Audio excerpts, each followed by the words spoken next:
Good morning dear students. ഇന്ന് നമ്മൾ module 6 start ചെയ്യാണ്. Geographic information system or GIS.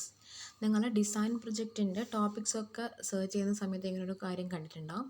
Geographic information system or GIS. ഒരുപാട് കാര്യങ്ങൾ നമുക്ക് GIS യൂസ് ചെയ്തിട്ട് ചെയ്യാം. അപ്പോൾ എന്തെങ്കിലും ഒരു കാര്യം ബൈ യൂസിങ് GIS എന്നൊക്കെ പറഞ്ഞ് നിങ്ങൾ ഡിസൈൻ പ്രൊജക്റ്റ് ചെയ്യുന്ന സമയത്ത് ഒരുപാട് ടോപ്പിക്സ് കണ്ടിട്ടുണ്ടാവും. നിങ്ങൾ എനിക്ക് കൊണ്ട് തന്നിട്ടുണ്ട് അങ്ങനെയുള്ള കുറേ ടോപ്പിക്സ്. അപ്പം നമ്മൾ ഈ മൊഡ്യൂൾ 6 എന്താണ് GIS എന്നാണ് നോക്കാൻ പോകുന്നത്. Geographic information system. ഇത് ബേസിക്കലി മൊഡ്യൂളിനെ പറ്റി പറയുകയാണെങ്കിൽ കുറേ സോഫ്റ്റ്വെയർസിനെ പറ്റിയും അതിൻ്റെ പ്രോസസ്സിങ്ങിനെ പറ്റിയൊക്കെയാണ് പറയാനുള്ളത്. പക്ഷേ സിമ്പിളാണ്, ജസ്റ്റ് മനസ്സിലാക്കിയാൽ മതി. ഓക്കെ, അപ്പോൾ what is GIS? Geographic information system ആണ് അല്ലേ GIS. അപ്പോൾ അതിൽ ജിയോഗ്രഫിക് റിലേറ്റഡ് കോമ്പണൻസ് ഉണ്ട്, ഇൻഫോർമേഷൻ റിലേറ്റഡ് കോമ്പണൻസ് ഉണ്ട്. അപ്പോൾ എന്താണ് ഈ ജിയോഗ്രഫിക് റിലേറ്റഡ് കോമ്പണൻസ് എന്ന് പറഞ്ഞാൽ, ജിയോഗ്രഫിക് ഇൻഫോർമേഷൻ സിസ്റ്റത്തിൽ അതൊരു ഇൻഫോർമേഷൻ സിസ്റ്റമാണ്. That is combination of softwares and hardwares, database etcetera. And അവിടെ നമ്മൾ ഡീൽ ചെയ്യുന്ന ഇൻഫോർമേഷനാണ് അവിടെ സ്പെഷ്യാലിറ്റി ഉള്ളത്. ജിയോഗ്രഫിക്കൽ ഇൻഫോർമേഷനാണ് നമ്മൾ ഡീൽ ചെയ്യുന്നത്. ഇപ്പോൾ ഒരു formal definition, one of the formal definition പറയുകയാണെങ്കിൽ, geographical information system as a set of tools for collecting, storing, manipulating, retrieving and transforming and display of spatial data from the real world. ഇവിടെ ഞാൻ spatial എന്ന് പറയുന്ന വാക്ക്, spatial data എന്ന് പറയുന്ന word highlight ചെയ്തിട്ടുണ്ട്. Spelling ഒക്കെ ശ്രദ്ധിക്കണം. എന്താണ് ഈ spatial data? Spatial data, spatial data എന്ന് പറഞ്ഞാൽ any data which have A location. അതായത് നമുക്കൊരു ഡാറ്റയുണ്ട്, നമ്മൾ ഒരു പർട്ടിക്കുലർ സെറ്റ് ഓഫ് ഡാറ്റ നമുക്കുണ്ട്. ഇപ്പോൾ ഫോർ എക്സാമ്പിൾ ഇപ്പോഴത്തെ ഒരു കാര്യം എടുക്കുകയാണെങ്കിൽ, ഒരു കോവിഡ് ടെസ്റ്റ് ചെയ്ത് ഒരു പേഷ്യൻ്റ് പോസിറ്റീവായി. ദെൻ ആ പേഷ്യൻറ്റിൻ്റെ ലൊക്കേഷൻ എവിടെയാണ്, ആ ലൊക്കേഷനും കൂടെ നമ്മൾ ആ ഒരു ടെസ്റ്റ് പോസിറ്റീവായി എന്നുള്ള ഡാറ്റേൻ്റെ ഒപ്പം വെക്കുകയാണെങ്കിൽ it is A spatial data. Okay, അങ്ങനെ ലൊക്കേഷനും കൂടെ ഒരു ഡാറ്റയുടെ കൂടെ നമ്മൾ സ്പെസിഫൈ ചെയ്യുകയാണെങ്കിൽ അതിന് നമ്മൾ സ്പേഷ്യൽ ഡാറ്റ എന്നാണ് പറയുക. സ്പേഷ്യൽ ഡാറ്റയ്ക്ക് എക്സാമ്പിളാണ് നമ്മൾ റോഡ്സൊക്കെ. റോഡ് എന്ന് പറഞ്ഞാൽ എന്താ, ഒരു പോയിൻറ്റിനെ, എർത്തിലുള്ള ഒരു പോയിൻറ്റിനെ, ഒരു ലൊക്കേഷനെ വേറൊരു ലൊക്കേഷനായിട്ട് കണക്ട് ചെയ്യുന്നൊരു കമ്മ്യൂണിക്കേഷൻ റൂട്ടാണ് എന്ത്, റോഡ്. അപ്പോൾ ഫ്രം ഇന്നേ ലൊക്കേഷൻ ടു ഇന്നേ ലൊക്കേഷൻ എന്നാണ് നമ്മൾ റോഡിനെ പറ്റി പറയാം അല്ലേ. ഫ്രം കോഴിക്കോട് ടു കണ്ണൂർ, അങ്ങനെ ഒരു ലൊക്കേഷൻ ടു ലൊക്കേഷനാണ് നമ്മൾ റോഡ് പറയാം. അപ്പോൾ അങ്ങനെ ലൊക്കേഷൻ സ്പെസിഫൈ ചെയ്യുന്ന എന്തെങ്കിലും ഒരു കാര്യം നമ്മൾ ഡാറ്റയിലുണ്ടെങ്കിൽ അതിനെയാണ് നമ്മൾ സ്പേഷ്യൽ ഡാറ്റ എന്ന് പറയാം. ഇപ്പോൾ ഒരു ഫാമിംഗ് ഏരിയ എടുക്കുകയാണ്. ആ ഫാമിംഗ് ഏരിയയിൽ ഒരു 500 മീറ്റർ സ്ക്വയർ, ഇത്ര ലോങ്ജിറ്റ്യൂഡ് മുതൽ ഇത്ര ലോങ്ജിറ്റ്യൂഡ് വരെ, അല്ലെങ്കിൽ ഇത്ര ലാറ്റിറ്റ്യൂഡ് മുതൽ ഇത്ര ലാറ്റിറ്റ്യൂഡ് വരെ ഒരു പർട്ടിക്കുലർ കൾട്ടിവേഷനാണ്. അങ്ങനെ പറയുകയാണെങ്കിൽ അതൊരു സ്പേഷ്യൽ ഡാറ്റയാണ്. In any data if you are specifying the location, such data is known as spatial data. And the system of information or system of a set of tools which deals with such spatial data is known as GIS, Geographic Information System. അപ്പോൾ ഞാൻ ആദ്യം ഇതിൻ്റെ യൂസിനെ പറ്റി നിങ്ങൾക്കൊരു idea തരാം. നമുക്ക് ഏറ്റവും കൂടുതൽ ഇപ്പോൾ ഈ ഒരു സിറ്റുവേഷനിൽ നമുക്ക് ഏറ്റവും കൂടുതൽ ഹെൽപ്ഫുള്ളായിട്ടുള്ളൊരു ഇൻഫർമേഷൻ സിസ്റ്റമാണ് ജിയോഗ്രഫിക്കൽ ഇൻഫർമേഷൻ സിസ്റ്റം. നമുക്ക് എവിടെയും പോകാൻ കഴിയുന്നില്ല, ആൻഡ് നമുക്ക് അടുത്തുള്ള ഫെസിലിറ്റീസൊക്കെ എങ്ങനെ പോയി സെർച്ച് ചെയ്യാതെ കണ്ടുപിടിക്കണം. അങ്ങനെയൊക്കെയുള്ളൊരു സിറ്റുവേഷനിൽ നമുക്ക് ഈ ജിയോഗ്രഫിക് ഇൻഫർമേഷൻ സിസ്റ്റം ഇമ്പോർട്ടൻ്റ് ആണ്.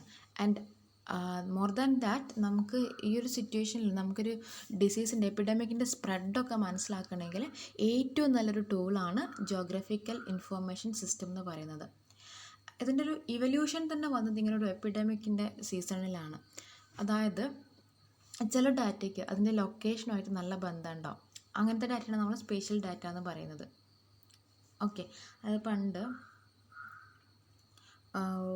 കോളറ ടൈമിലാണ് തോന്നുന്നു, ഒരു പർട്ടിക്കുലർ ഏരിയയിലുള്ള ആൾക്കാർക്കൊക്കെ കോളറ വന്നു. അപ്പോൾ ആദ്യം വന്ന ആളുടെ വീട് ഇവിടെയായിരുന്നു. ദെൻ അടുത്തത് അപ്പോൾ തന്നെ പിന്നെ ഇവിടെ വന്നു, പിന്നെ ഇവിടെ വന്നു, പിന്നെ ഇവിടെ വന്നു, ഇങ്ങനെയൊക്കെ വന്നു. ഓക്കെ. അപ്പോൾ ഒരാൾ ഈ ഒരു ഡോക്ടറാണെന്നാണ് എൻ്റെ ഒരു ഓർമ്മ. അപ്പോൾ ഡോക്ടർ എന്ത് ചെയ്തു വെച്ചാൽ ഇതിൻ്റെ എന്താണ് ഈ ഒരു ഇത്രയും ആൾക്കാർക്ക് ഈ കോളറ വരാൻ, കോളറ എന്നൊക്കെ പറഞ്ഞാൽ പണ്ട് വലിയൊരു അസുഖമാണ്. അപ്പോൾ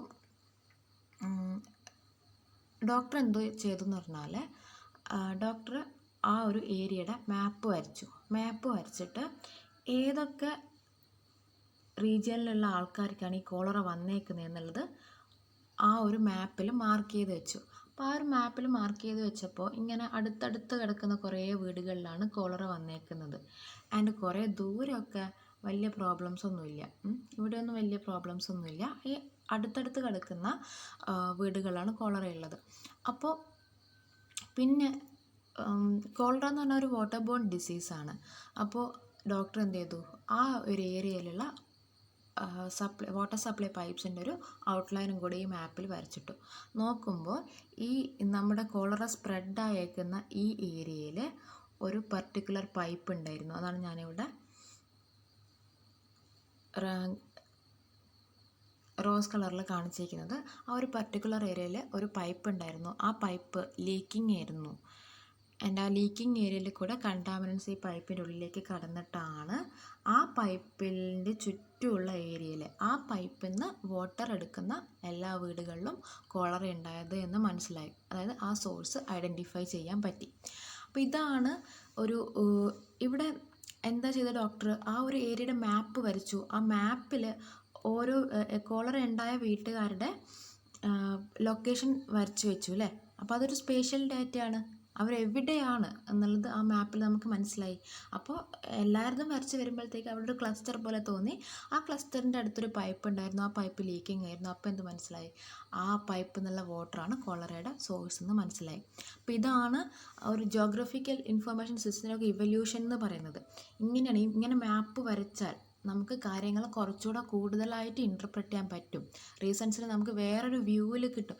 അല്ലാതെ നമുക്ക് ഇന്നിവിടെ ഉണ്ട്, ഇവിടെ ഉണ്ടെന്നൊക്കെ പറഞ്ഞാൽ നമുക്ക് ചിലപ്പോൾ ആ ഒരു സോഴ്സ് ഐഡൻറ്റിഫൈ ചെയ്യാൻ പറ്റില്ല. ആ ഒരു സ്പേഷ്യൽ റിലേഷൻഷിപ്പ്, അവരുടെ ലൊക്കേഷൻ തമ്മിലുള്ള റിലേഷൻഷിപ്പ് നമുക്ക് മനസ്സിലാക്കാൻ പറ്റില്ല. ലൊക്കേഷൻ തമ്മിലുള്ള റിലേഷൻഷിപ്പിനാണ് നമ്മൾ സ്പേഷ്യൽ റിലേഷൻഷിപ്പ് എന്ന് പറയാം. നമുക്ക് ഓർത്ത് വെക്കണം ആ വേർഡൊക്കെ. ലൊക്കേഷൻസ് തമ്മിലുള്ള റിലേഷൻഷിപ്പിനാണ് നമ്മൾ സ്പേഷ്യൽ റിലേഷൻഷിപ്പ് എന്ന് പറയാം. അപ്പോൾ ഈ ഒരു പൈപ്പിൻ്റെ കേസിൽ ഈ വന്ന പേഷ്യൻസ്, കോളറ വന്ന പേഷ്യൻസിനൊക്കെ അങ്ങോട്ടും ഇങ്ങോട്ടും സ്പേഷ്യൽ റിലേഷൻഷിപ്പ് ഉണ്ട്. അവരുടെ വീടൊക്കെ അടുത്തടുത്താണ്. And they are also near to the leaking pipeline. അങ്ങനെയാണ് നമുക്ക് ആ പൈപ്പ് ലൈനാണ് സോഴ്സ് എന്ന് മനസ്സിലായത്. അപ്പോൾ ഇങ്ങനെ ഒരു ജിയോഗ്രഫിക്കൽ വ്യൂ, ഒരു spatial view of A information നമുക്ക് ഈ ജിയോഗ്രഫിക്കൽ ഇൻഫർമേഷൻ സിസ്റ്റത്തിൽ നിന്ന് കിട്ടും. അത് നമുക്ക് ഒരു കാര്യത്തിനെ കൂടുതൽ ഇൻ്റർപ്രറ്റ് ചെയ്യാൻ, കൂടുതൽ നല്ല രീതിയിൽ ഇൻ്റർപ്രറ്റ് ചെയ്യാൻ സഹായിക്കും. ഓക്കെ, അതാണ് ഈ ജിയോഗ്രഫിക്കൽ ഇൻഫർമേഷൻ സിസ്റ്റത്തിൻ്റെ അഡ്വാൻറ്റേജ്. അപ്പോൾ ഈ ഡെഫിനിഷൻ നിങ്ങൾ ഓർത്ത് വെക്കുക. A set of tools for collecting, storing, manipulating, retrieving, transforming and display of spatial data from the real world. Data collect ചെയ്യണം. കളക്ട് ചെയ്ത ഡാറ്റ നമ്മൾ ഒരു കമ്പ്യൂട്ടറിലേക്കൊക്കെ സ്റ്റോർ ചെയ്യണം. ദെൻ ആ സ്റ്റോർ ചെയ്ത ഡാറ്റ നമ്മൾ അതിൻ്റെ മേലെ പ്രോസസ്സിംഗ് ഒക്കെ നടത്തണം. അതിനെയാണ് നമ്മൾ മാനിപ്പുലേഷൻ എന്ന് പറയുക. ആൻഡ് പ്രോസസ്സിംഗ് നടത്തി നമ്മളത് സേവ് ചെയ്തു. ദെൻ ആവശ്യമുള്ള സമയത്ത് അത് നമ്മൾ റിട്രീവ് ചെയ്യണം, അതിൽ നമ്മൾ എടുക്കണം. ആൻഡ് അതിനെ നമുക്ക് വേണ്ട യൂസ്ഫുൾ ഫോമിലേക്ക് ട്രാൻസ്ഫോം ചെയ്യണം. ദെൻ അതിനെ നമ്മൾ മോണിറ്ററിലോ അല്ലെങ്കിൽ പ്രിൻ്ററിലോ പ്ലോട്ടറിലോ ഒക്കെ ഡിസ്പ്ലേ ചെയ്യണം. അപ്പോൾ ഇത്രയും ടൂൾസ് അടങ്ങിയിരിക്കുന്ന ഒരു സിസ്റ്റമാണ്, ഇൻഫർമേഷൻ സിസ്റ്റമാണ് നമ്മുടെ geographical information system. Set of tools for collecting and storing, manipulating, retrieving, transforming and display of spatial data. അപ്പോൾ ഞാൻ പറഞ്ഞ ആ ഒരു ഫ്ലോയിൽ തന്നെ ഓർത്ത് വെച്ചാൽ മതി. ഡാറ്റ കളക്ട് ചെയ്യുക, അതിനെ കമ്പ്യൂട്ടറിൽ സ്റ്റോർ ചെയ്ത് നമ്മൾ പ്രോസസ്സ് ചെയ്യുക. അതിനാണ് മാനിപ്പുലേഷൻ എന്ന് പറയുന്നത്. പ്രോസസ്സ് ചെയ്ത് അവിടെ സേവ് ചെയ്ത് വെക്കുക. പിന്നീട് നമുക്ക് ആവശ്യമുള്ളപ്പോൾ റിട്രീവ് ചെയ്തെടുക്കുക. അതിനെ നമുക്ക് വേണ്ട ഫോമിലേക്ക്, ആ ഡാറ്റനെ നമുക്ക് എങ്ങനെയാണോ വേണ്ട, മാപ്പായിട്ടാണോ പ്ലാൻ ആയിട്ടാണോ എങ്ങനെയാണോ വേണ്ടത്, ആ ഒരു ഫോമിലേക്ക് ട്രാൻസ്ഫോം ചെയ്തെടുക്കുക. ദെൻ അതിനെ നമ്മൾ മോണിറ്ററിലോ അല്ലെങ്കിൽ പ്രിൻ്ററിലോ ഒക്കെ ഡിസ്പ്ലേ ചെയ്യുക. ഓക്കെ, ഞാൻ ജസ്റ്റ് 2-3 ഫിഗേഴ്സ് നിങ്ങൾക്ക് കാണിക്കാം എങ്ങനെയാണ് നമുക്ക് GIS ഈ ഒരു ടൈമിൽ ഹെൽപ്ഫുൾ ആവുന്നത്. ഇത് ഹെൽപ്ഫുൾ ആവുന്നത് ഞാൻ in case of spread of disease മാത്രമാണ് പറയുന്നത്. അല്ലാതെ നമുക്ക് ഈ ഒരു സമയത്ത് ഒരുപാട് യൂസസ് ഉണ്ട്. അടുത്തുള്ള ഗ്രോസറി ഷോപ്പ് ഏതാണ്, അടുത്തുള്ള ATM ഏതാണ്, അങ്ങനെയുള്ള കാര്യങ്ങളൊക്കെ നമുക്കിങ്ങനെ ഇപ്പോൾ ഈ ഒരു സമയത്ത് നമുക്ക് പുറത്ത് പോയി ഇങ്ങനെ കറങ്ങി കളിച്ച് എവിടെ നിന്നാണെന്നൊന്നും കണ്ടുപിടിക്കാനൊന്നും പറ്റില്ല. അപ്പോൾ നമ്മൾ വീട്ടിലിരുന്ന് മാപ്പ് എടുക്കുന്നു, നോക്കുന്നു, ഗ്രോസറി ഷോപ്സ് എവിടെയാണെന്ന് നോക്കുന്നു, അല്ലെങ്കിൽ ATM എവിടെയാണെന്ന് നോക്കുന്നു, സ്റ്റോർസ് എവിടെയാണെന്ന് നോക്കുന്നു, എന്നിട്ട് ആ പെർട്ടിക്കുലർ ലൊക്കേഷനിലേക്ക് മാത്രം പോയി നമുക്ക് നമ്മുടെ കാര്യങ്ങൾ ചെയ്യാൻ പറ്റുന്നു. അങ്ങനെയൊക്കെയുള്ളൊരു ഹെൽപ്പ് ഈ ഒരു ടൈമിൽ നമുക്ക് GIS പ്രൊവൈഡ് ചെയ്യുന്നുണ്ട്. ആ സ്പേഷ്യൽ ഡാറ്റ എവിടെയാണ് എന്നുള്ളൊരു ഡാറ്റ നമുക്ക് കിട്ടുന്നത് ഈ GIS സോഫ്റ്റ്വെയർസ് നിന്നാണ്. അപ്പോൾ സ്പേഷ്യൽ ഡാറ്റയെ പറ്റി ഒരു കാര്യം കൂടെ ഞാൻ പറയാം. എനി ഇൻഫർമേഷൻ, ഏതെങ്കിലും ഒരു ഇൻഫർമേഷൻ നമ്മൾ വേർ ഈസ് ഇറ്റ് എന്ന് ചോദിക്കുകയാണെങ്കിൽ നമുക്ക് ആൻസർ കിട്ടുകയാണ് എങ്കിൽ it is A spatial data. എവിടെയാണ് എന്നുള്ള ക്വസ്റ്റ്യന് ഒരു പർട്ടിക്കുലർ ആൻസർ കിട്ടുകയാണ്, ഇന്നേ ലൊക്കേഷനിലാണ് എന്നുള്ള ഒരു പർട്ടിക്കുലർ ആൻസർ കിട്ടുകയാണെങ്കിൽ it is spatial data. Okay, now എന്താണ് ഇപ്പോൾ നമ്മുടെ ഈ സ്പേഷ്യൽ ഡാറ്റ, ഒരു GISൻ്റെ ഉപയോഗം ഈ ഒരു സമയത്ത് നമുക്കറിയാം. ഇത് മാർച്ച് 23 ഉള്ളൊരു ഇമേജാണ് അല്ലേ, നമ്മുടെ സ്റ്റേറ്റിലുള്ള COVID-19 സ്പ്രെഡിൻ്റെ ഒരു ഇമേജാണ്. ഇവിടെ നോക്കി നിങ്ങൾക്ക് മനസ്സിലാവും. ആ സമയത്തൊക്കെ കാസർഗോഡൊക്കെ ആയിരുന്നു ഒരുപാട് കൊറോണ കേസസ് ഉണ്ടായ. അപ്പോൾ നമ്മുടെ സ്റ്റേറ്റിൽ എവിടെയാണ് ഒരുപാട് കൊറോണ കേസസ് ഉള്ളതെന്ന് കാണിക്കുന്നൊരു മാപ്പാണ് ഇവിടെ. ഇതെന്തിനാണ് ഇൻഡിക്കേറ്റ് ചെയ്യുന്നതെന്നൊക്കെ ഉള്ളത് ഇവിടെ കൊടുത്തിട്ടുണ്ട്. ഈ കൊടുത്ത കാര്യങ്ങൾ നമ്മൾ ആട്രിബ്യൂട്ട് ആയിട്ട് നമുക്ക് പറയുന്നതൊക്കെ ഞാൻ പിന്നെ പഠിപ്പിച്ചു തരും കേട്ടോ. അപ്പോൾ ഇതിൽ ഈ റെഡ് ലെറ്റർ കാണിക്കുന്നത് കൺഫേംഡ് കേസാണ്. 1.=1% ഇപ്പം നമുക്ക് ഇങ്ങനെയൊന്നും കാണിക്കാൻ കഴിയില്ല, കാരണം ഒരുപാട് കേസസ് ഉണ്ട് ഇപ്പോൾ. ആ സമയത്ത് വളരെ കുറച്ച് കേസായിരുന്നു. അപ്പോൾ ഇവിടെ 1.1% ആൻഡ് ഗ്രീൻ റെപ്രസെൻറ്റ് എവിടെയാണ് നമ്മുടെ കൊറോണ കേസസ് റിപ്പോർട്ട് ചെയ്തേക്കുന്നത് എന്ന്. ആൻഡ് ഇതിൽ ബ്ലൂ കളർ കാണിക്കുന്നത് district with no reported cases ആണ് ഇല്ലേ.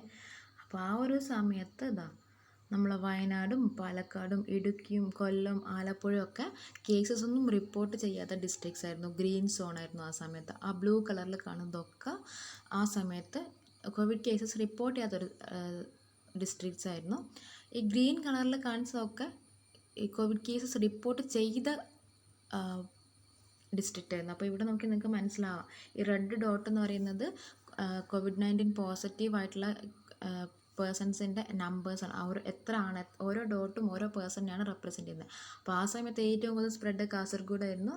അപ്പോൾ കാസർഗോഡാണ് നമുക്ക് നിറയെ എന്ത് കാണാൻ പറ്റുന്നത്, റെഡ് ഡോട്ട് കാണാൻ കഴിയുന്നത്. പിന്നെ കോഴിക്കോട് 2-3 കേസസ് ഉണ്ടായിരുന്നു. ദെൻ തൃശ്ശൂർ, പിന്നെ ഏറ്റവും കൂടുതൽ ആ സമയത്ത് നമുക്ക് എറണാകുളത്തായിരുന്നു അല്ലേ, എറണാകുളത്തും ഒരുപാട് ഡോട്ടേഴ്സ് ഉണ്ട്. അപ്പം ഇതൊന്നും എനിക്ക് ഈ ഒരു സമയത്ത് കേരളത്തിലെ COVID-19 സ്റ്റാറ്റസ് എന്താണെന്ന് അറിയില്ലെങ്കിൽ പോലും എനിക്ക് ഇങ്ങനെ ഒരു മാപ്പ് എടുത്താൽ മനസ്സിലാവും. കാസർഗോഡ് അന്നൊരു ഒരുപാട് കേസ് ഉണ്ടായിരുന്നു, എറണാകുളത്തും.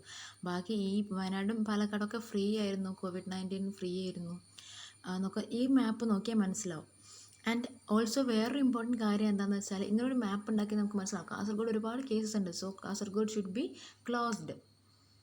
ആൻഡ് വയനാട് പാലക്കാടൊക്കെ ഒരു കേസും ഇല്ല, സോ അതിനെ നമുക്ക് ഗ്രീൻ സോൺ ആയിട്ട് പ്രഖ്യാപിക്കാം. ആൻഡ് അവിടെ നമുക്ക് എന്ത് ആക്ടിവിറ്റി വേണമെങ്കിലും ചെയ്യാന്നുള്ള രീതിയിൽ നമുക്കൊരു ആക്ഷൻ എടുക്കുകയും ചെയ്യാം. അപ്പോൾ ഇതാണ് GIS നമ്മളെ ഒന്നും അറിയാത്തൊരു പേഴ്സൺ ഈ മാപ്പ് നോക്കിയാൽ ഈ ഒരു നമ്മുടെ കേരളത്തിലൊരു ആക്ഷൻ പ്ലാൻ ഇംപ്ലിമെൻറ്റ് ചെയ്യാൻ പറ്റും. ഒന്നും അറിയാത്ത ഒരാൾക്ക് പോലും കാസർഗോഡേക്കാരും പോകരുതെന്ന് പറയാം, എറണാകുളത്തേക്കാരും പോകരുതെന്ന് പറയാം, വയനാട് പാലക്കാടൊക്കെ സേഫ് ആണെന്ന് പറയാം. അപ്പോൾ ഇതാണ് ഇതിൻ്റെ യൂസ്. ആ മാപ്പ് നോക്കിയാൽ നമുക്ക് എന്ത് ചെയ്യാൻ പറ്റും, പെട്ടെന്ന് ഇൻ്റർപ്രറ്റ് ചെയ്യാൻ പറ്റും കാര്യങ്ങൾ. ഓക്കെ, ദെൻ ഇത് ഇന്ത്യയുടെ കേസാണ്. ഇന്ത്യയിൽ 11th ഏപ്രിൽ ആകുമ്പോഴത്തേക്ക് ഓരോ സ്റ്റേറ്റിലും എത്രമാത്രം സ്പ്രെഡ് ഉണ്ട്. നമുക്ക് മഹാരാഷ്ട്ര, ബോംബെയിലായിരുന്നു ആ സമയത്ത് ഏറ്റവും കൂടുതൽ സ്പ്രെഡ് അല്ലേ. അപ്പോൾ അതൊക്കെ റെഡ് കളറിലാണ് കാണിച്ചേക്കുന്നത്. അപ്പോൾ അതായത് അവിടെ അത്രയും കേസസ് ഉണ്ട് നമുക്ക് ഒറ്റ നോട്ടത്തിൽ മനസ്സിലാവും.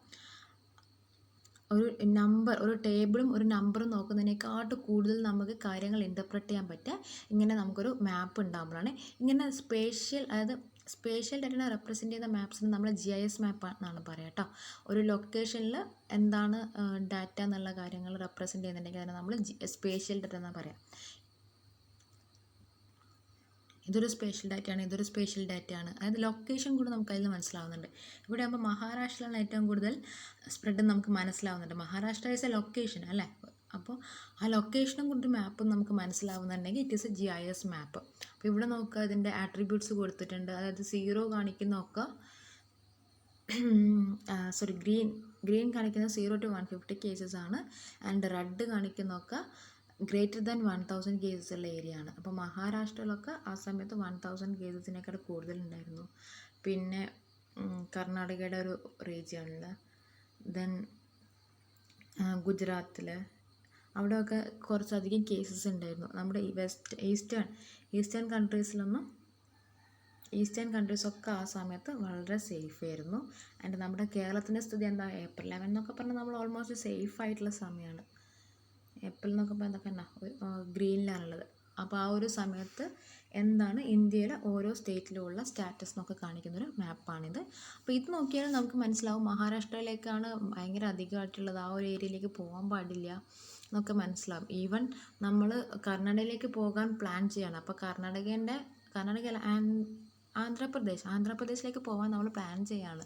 അപ്പോൾ നമ്മൾ വിചാരിക്കണം ഒരു ടേബിൾ നോക്കിയിട്ട് ആന്ധ്രാപ്രദേശിൽ അധികം കേസസ് ഒന്നുമില്ല, സോ നമുക്ക് പോകുന്നതിന് കുഴപ്പമൊന്നുമില്ലെന്ന് വിചാരിക്കുകയാണ്. പക്ഷേ അവിടെ ഈ ഒരു ഏരിയ ഓറഞ്ചിലാണ് കാണിച്ചിരിക്കുന്നത്, അവിടെ കുറേ കേസസ് ഉണ്ട്. അപ്പോൾ ആ ഒരു ഏരിയയിലേക്ക് നമ്മൾ പോകാൻ പാടില്ല.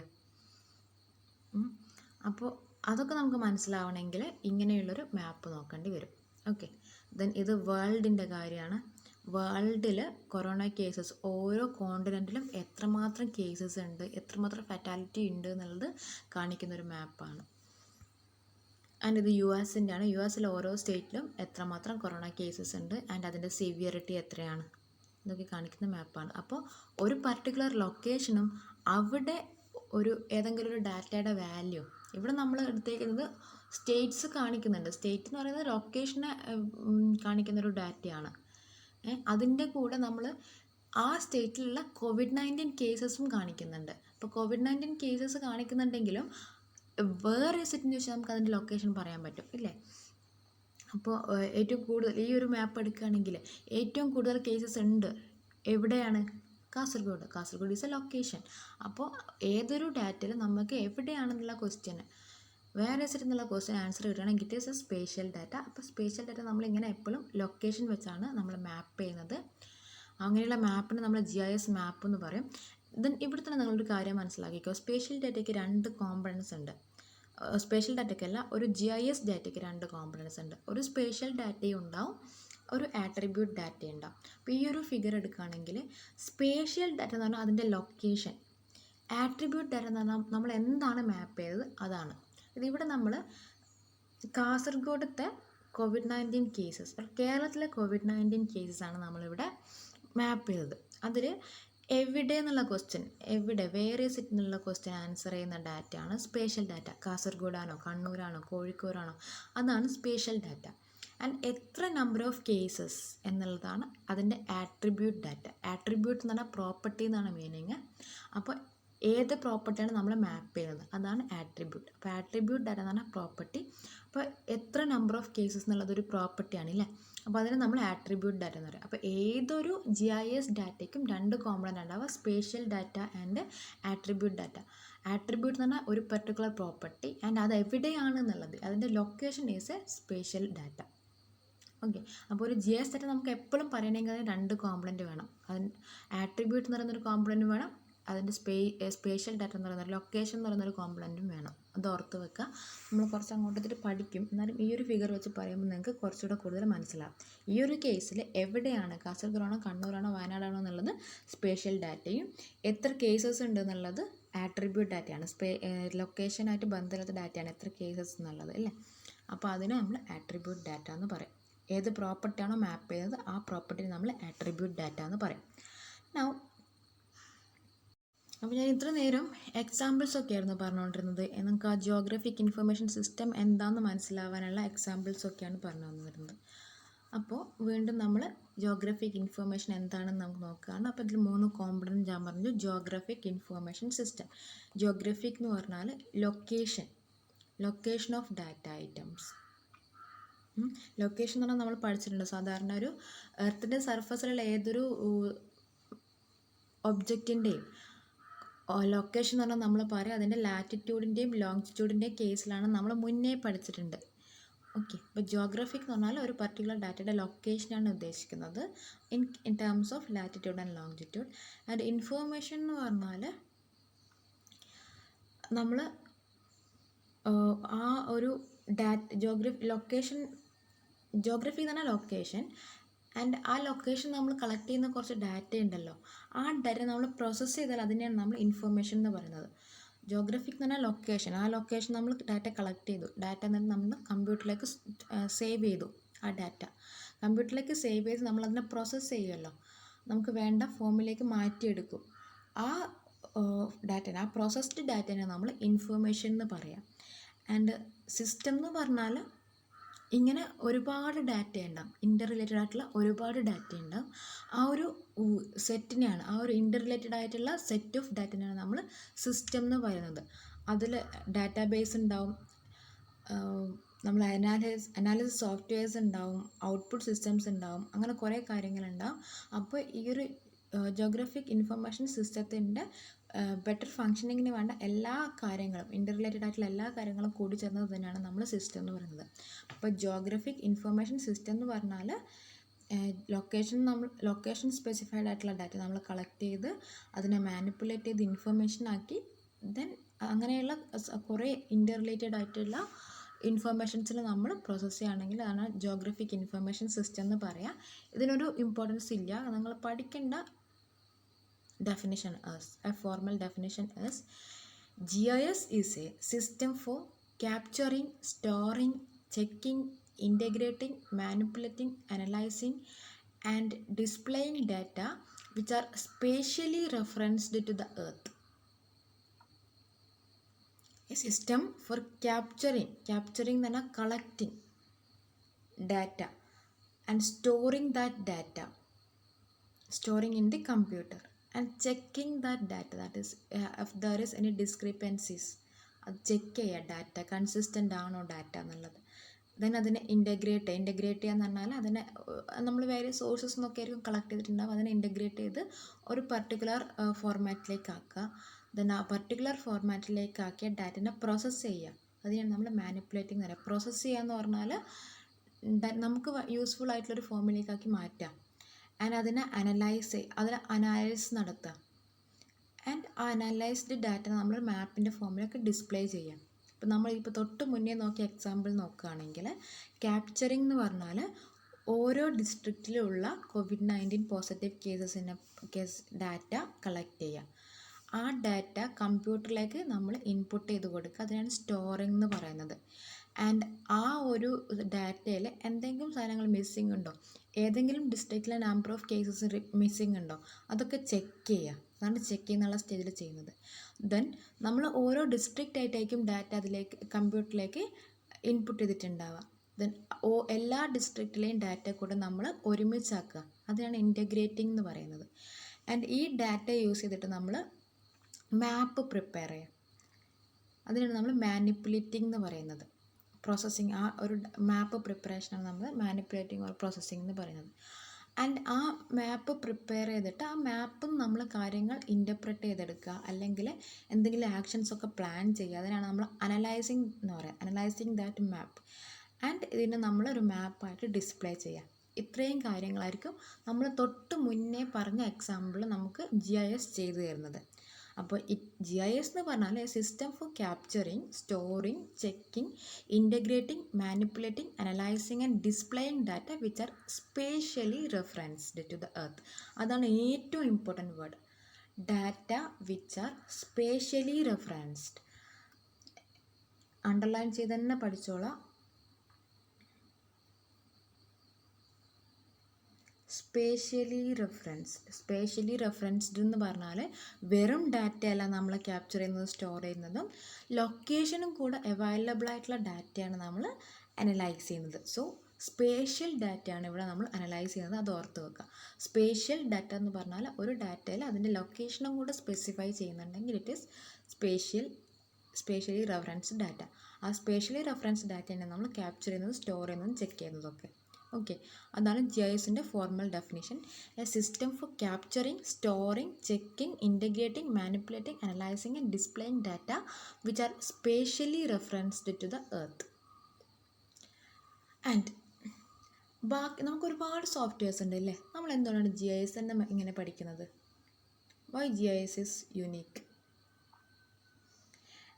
കാരണം നമുക്ക് ഒരുപാട് സോഫ്റ്റ്വെയർസ് അറിയാം. എക്സൽ, പിന്നെ നമുക്കാണെങ്കിൽ ഓട്ടോ കാഡ് അറിയാം.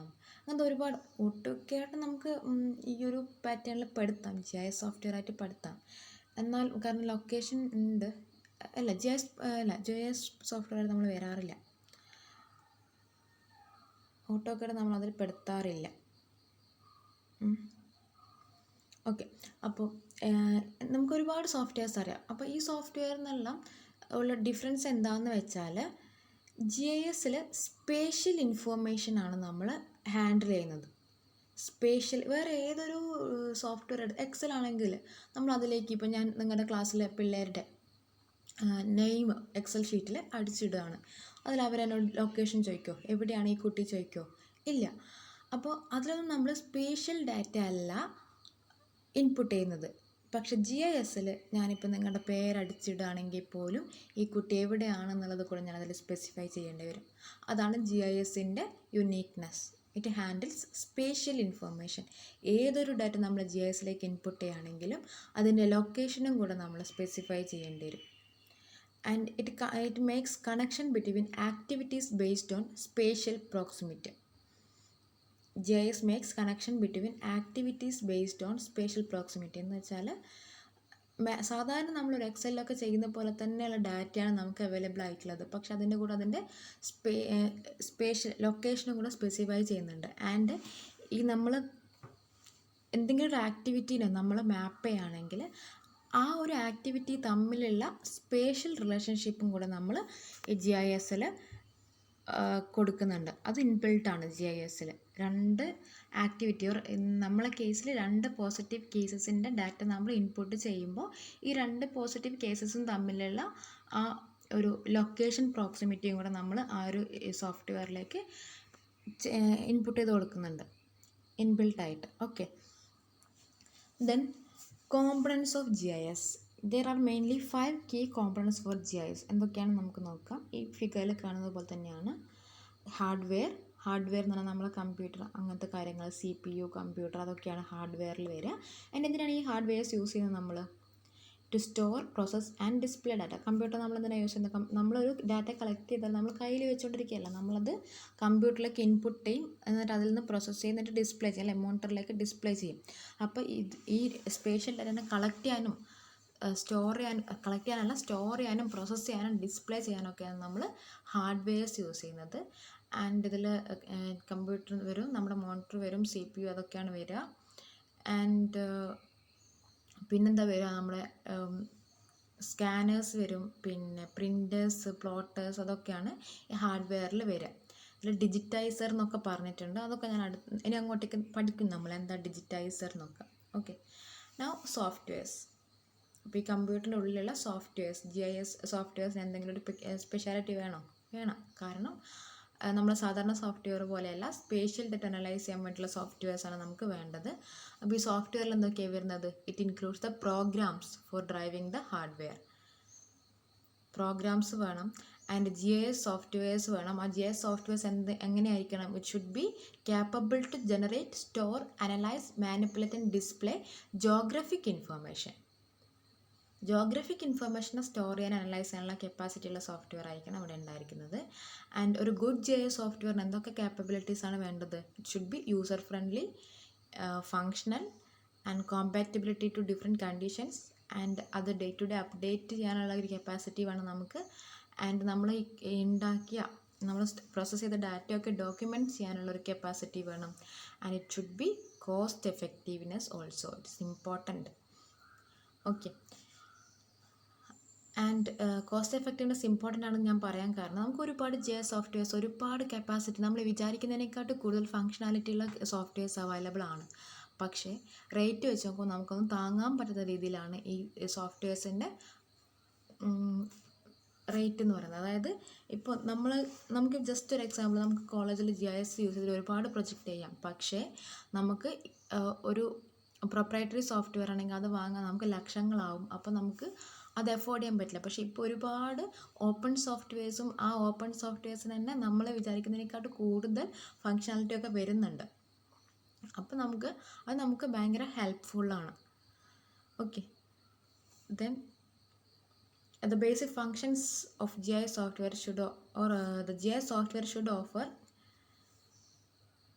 a better facility for data capture, data management, data analysis and visualization. അതും കൂടെ ഓർത്ത് വെക്കുക. ഒരു നല്ല GIS സോഫ്റ്റ്വെയർ ആണെങ്കിൽ അത് ഒരു better facility four capturing, management and analysis of data. Now അതിൽ മേജർ GIS സോഫ്റ്റ്വെയർസ് ArcGIS ആണ് നമ്മളെ മേജർ GIS സോഫ്റ്റ്വെയർ എന്ന് പറയുന്നത്. പക്ഷേ ഞാൻ പറയുന്നത് പോലെ ArcGIS is a proprietary software. ലക്ഷങ്ങളാണ് ഇതിൻ്റെ വില. അപ്പോൾ ArcGIS എന്ന് പറയുന്നത് നമുക്കൊന്നും അഫോർഡ് ചെയ്യാൻ പറ്റില്ല. ചില ഇൻസ്റ്റിറ്റ്യൂഷനിലൊക്കെ അവർ വില കൊടുത്ത് വാങ്ങിയിട്ടുണ്ടാവും. ആൻഡ് ഒരുപാട് കാര്യങ്ങൾ, നമുക്കൊരു മാപ്പ് എങ്ങനെ പ്രിപ്പയർ ചെയ്യാം, ആ മാപ്പിൽ നിന്ന് എങ്ങനെ നമുക്ക് യൂസ്ഫുൾ ആയിട്ടുള്ള ഡാറ്റ അനലൈസ് ചെയ്തെടുക്കാം, അങ്ങനെയുള്ള കാര്യങ്ങളൊക്കെ ഈ ArcGIS-ലുണ്ട്. ആൻഡ് വേറൊരു സോഫ്റ്റ്വെയറാണ് GrassGIS. ArcGIS-ന് നമ്മൾ ArcGIS തന്നെയാണ് പറയുന്നത്. അതുപോലെ നമുക്ക് വേണമെങ്കിൽ GrassGIS തന്നെ പറയാം. ഇവിടെ GIS എന്ന് വേണമെങ്കിൽ പറയേണ്ട ആവശ്യമില്ല. GrassGIS ഇതേപോലെ ArcGIS ഒക്കെ അത്രയും പൈസ കൊടുത്ത് നമ്മൾ വാങ്ങുന്നതിന് പകരം നമുക്ക് ഓപ്പൺ സോഫ്റ്റ്വെയർസ് ഉണ്ടാകും. ആർക്ക് വേണമെങ്കിലും വാങ്ങാം, ആർക്ക് വേണമെങ്കിലും അതിൻ്റെ കോഡ്സ് നമുക്ക് വേണ്ട രീതിയിലേക്ക് മാറ്റി എഴുതാം. അങ്ങനെ എല്ലാവരും ചെയ്യുന്ന സോഫ്റ്റ്വെയർസാണ് നമ്മൾ ഓപ്പൺ സോഫ്റ്റ്വെയർസ്. നമ്മൾ കേട്ടിട്ടുണ്ട്, നമുക്ക് അറിയുന്ന കാര്യങ്ങളാണ് ഇതൊക്കെ. നമുക്ക് 2 ടൈപ്പ് ഓഫ് സോഫ്റ്റ്വെയർസ് ഉണ്ട്, പ്രൊപ്രൈറ്ററി സോഫ്റ്റ്വെയറും ഓപ്പൺ സോഫ്റ്റ്വെയറും. പ്രൊപ്രൈറ്ററി സോഫ്റ്റ്വെയർ എന്ന് പറഞ്ഞാൽ ഇപ്പോൾ മൈക്രോസോഫ്റ്റ് ഒക്കെ പോലെയുള്ള വലിയ വലിയ കമ്പനികൾ ഉണ്ടാക്കിയ സോഫ്റ്റ്വെയർ അവർ നമുക്ക് തരുകയാണ്. അതാണ് proprietary software. And open software എന്ന് പറയുന്നത് ലോകത്തെല്ലായിടത്തും ഉള്ള എത്തിക്കൽ തിങ്കിങ്ങുള്ള കുറച്ച് എൻജിനീയർമാർ പറയാണ് ഈ സോഫ്റ്റ്വെയർ എന്ന് പറയുന്നത് എല്ലാവർക്കും അവൈലബിൾ ആവേണ്ട കാര്യമാണ്, അത് ഒരാളുടെ മാത്രം പൈസ കൊടുത്ത് വെക്കേണ്ട ഒരു കാര്യമല്ല എന്ന് പറഞ്ഞ് ഈ കോഡിംഗ് ഒക്കെ അറിയുന്ന ആൾക്കാർ ഡെവലപ്പ് ചെയ്യുന്ന സോഫ്റ്റ്വെയറാണ്. ആ സോഫ്റ്റ്വെയറിൻ്റെ അഡ്വാൻറ്റേജ് എന്താണെന്ന് വെച്ചാൽ അത് ആർക്ക് വേണമെങ്കിലും പൈസ കൊടുക്കാതെ തന്നെ നമുക്കതിൽ എന്ത് കാര്യങ്ങൾ വേണമെങ്കിൽ ചെയ്യാം. ആൻഡ് ഇൻ കേസ് നമുക്കതിൻ്റെ കോഡിങ് മാറ്റണം, അതിൻ്റെ കോഡിങ് പോലും അവൈലബിൾ ആയിരിക്കും, ബേസിക് കോഡിങ് പോലും അവൈലബിൾ ആയിരിക്കും, അത് നമുക്ക് മാറ്റാൻ കഴിയും. ഇപ്പോൾ GrassGIS എന്നൊക്കെ പറയുന്നൊരു ഓപ്പൺ സോഫ്റ്റ്വെയർ ആണ്. അതുകൊണ്ട് നമുക്കൊക്കെ ഹെൽപ്ഫുൾ ആവുന്നത് ഈ GrassGIS-ഉം QGIS ഒക്കെയാണ്. Then Google map is A GIS software അല്ലേ, അത് ലൊക്കേഷനല്ലേ കാണിക്കുന്നത്. ദെൻ ഗൂഗിൾ എർത്തൊക്കെ GIS സോഫ്റ്റ്വെയർ ആണ്. നിങ്ങൾ പറ്റുകയാണെങ്കിൽ ഗൂഗിൾ എർത്തൊക്കെ ഒന്ന് ലാപ്ടോപ്പിലോ ഫോണിൽ പറ്റില്ല എന്നാണ് എനിക്ക് അറിയില്ല കേട്ടോ, എനിക്ക് അതിനെപ്പറ്റി ഡീറ്റെയിൽഡ് ആയിട്ട്. ഗൂഗിൾ എർത്ത് നമ്മൾ ലാപ്ടോപ്പിലൊക്കെ ഒന്ന് തുറന്ന് നോക്കുക, നല്ല രസമാണ്. നമ്മൾ ഓരോ സ്ഥലങ്ങളിങ്ങനെ അതിലേക്ക് ടൈപ്പ് ചെയ്ത് കൊടുത്താൽ നമ്മളിങ്ങനെ നാവിഗേറ്റ് ചെയ്ത് ആ ഒരു സ്ഥലത്തേക്ക് പോവും.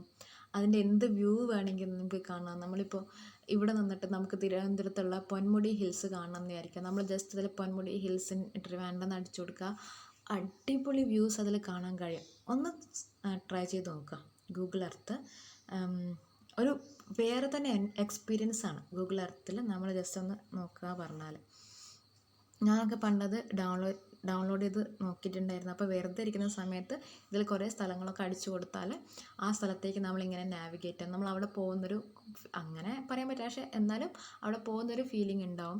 ദെൻ അതിൻ്റെ കൂടെ തന്നെ അവിടുത്തെ ഡിഫറെൻറ്റ് ഫോട്ടോസ് ആരെങ്കിലും എടുത്ത് ഇതിലേക്ക് അപ്ലോഡ് ചെയ്തിട്ടുണ്ട്, അതൊക്കെ നമുക്ക് കാണാൻ പറ്റും. നല്ല രസമാണ് ശരിക്കും. Okay, now data.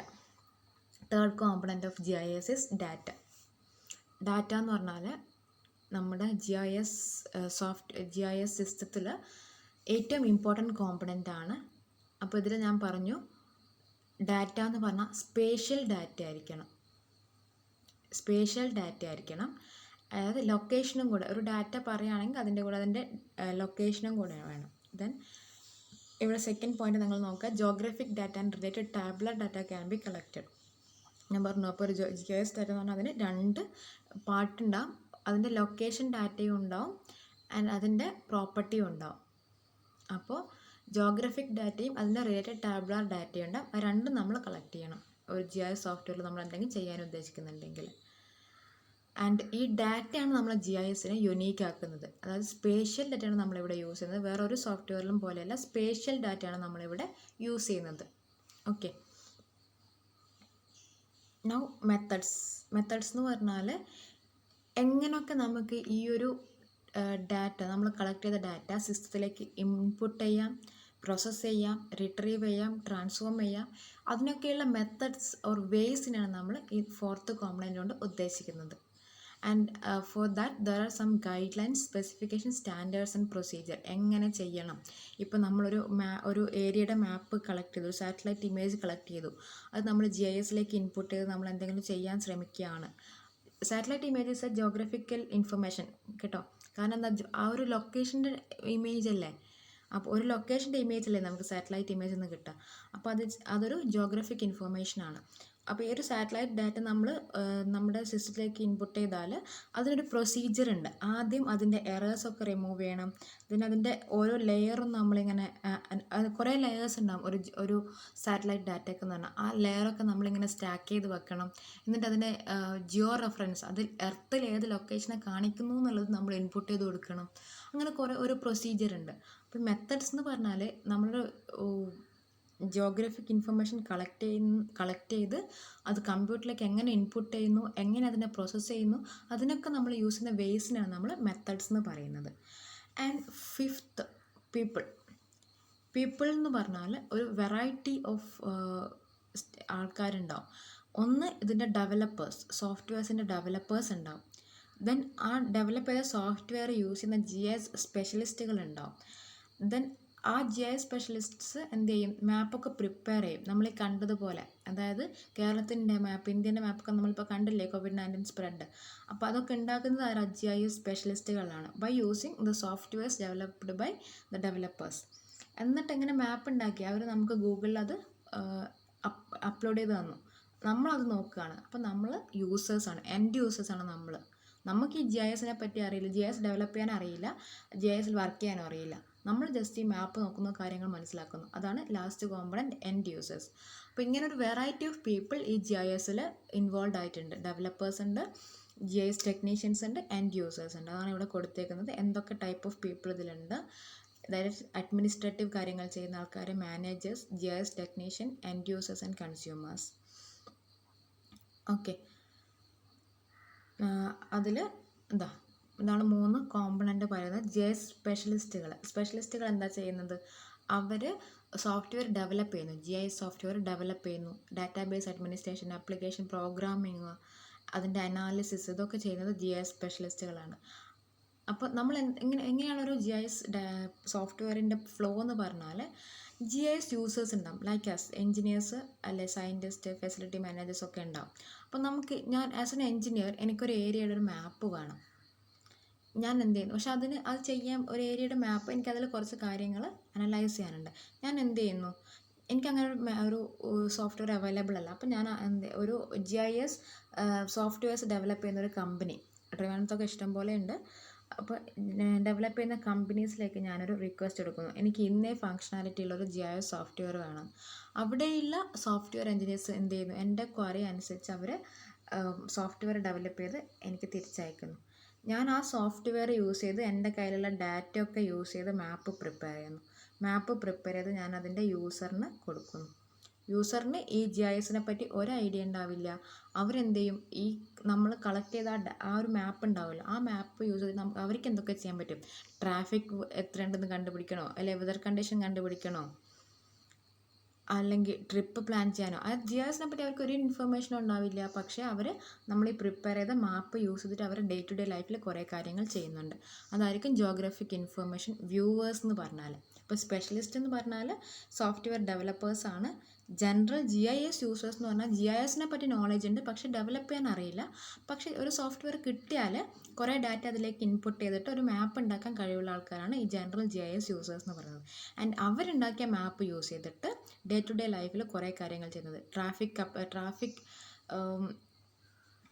എത്രയുണ്ട്, ഒരു പർട്ടിക്കുലർ ഒരു റോഡിൻ്റെ ഏരിയയിലാണെങ്കിൽ പർട്ടിക്കുലർ ഏരിയയിൽ എത്ര ട്രാഫിക് ഉണ്ട് നമുക്ക് ആകെ ഗൂഗിൾ മാപ്പിൽ കിട്ടില്ല. ഇന്ന ഏരിയ ഹൈലി കൺജസ്റ്റഡ് ആണ്, ആ വഴിക്ക് പോകണ്ടെന്നൊക്കെ ഉള്ളത് നമുക്ക് ഗൂഗിൾ മാപ്പിൽ കിട്ടില്ലേ. അങ്ങനെയുള്ള ഡാറ്റ, പിന്നെ ട്രിപ്പ് പ്ലാൻ ചെയ്യുക, പിന്നെ അങ്ങനത്തെ കുറേ കാര്യങ്ങൾ ചെയ്യുന്ന ആൾക്കാർ, ഈ മാപ്പ് യൂസ് ചെയ്തിട്ട് ചെയ്യുന്ന ആൾക്കാരാണ് end users or geographic information viewers. ഇത്രയാണ് major components of GIS. And ഒരു 6th കോമ്പണൻറ്റും കൂടെ നമ്മൾ സാധാരണ പറയും നെറ്റ്വർക്ക് എന്ന് പറഞ്ഞാൽ ഇൻ്റർനെറ്റ്. ഇപ്പോൾ ഗൂഗിൾ മാപ്പ് ആണെങ്കിലും വേറെ എന്തൊരു GIS സർവീസ് ആണെങ്കിലും നമുക്ക് നെറ്റ്വർക്ക് അത്യാവശ്യമാണ്. For the transformation of data. ഒരാളൊരു മാപ്പ് ഉണ്ടാക്കി അയാളെ കയ്യിൽ വെച്ചുകൊണ്ടിരുന്നിട്ട് കാര്യമില്ല. അത് പബ്ലിക്കിന് ഹെൽപ്ഫുൾ ആവുന്ന എന്തെങ്കിലും ഒരു ഫോമിലേക്ക് കൺവേർട്ട് ചെയ്ത് ഗൂഗിളിലോ ഗൂഗിൾ മാപ്പിലോ എങ്ങാണ്ട് അപ്ലോഡ് ചെയ്യണം. അതിന് നെറ്റ്വർക്ക് ആവശ്യമാണ്. സോ ഇപ്പം നമ്മളൊരു 6th കോമ്പണൻ്റ് ആയിട്ട് നെറ്റ്വർക്കും കൂടെ ഇതിൽ പറയാറുണ്ട്. ഓക്കെ, ബാക്കി നമുക്ക് അടുത്ത ക്ലാസ്സിൽ ഡിസ്കസ് ചെയ്യാം.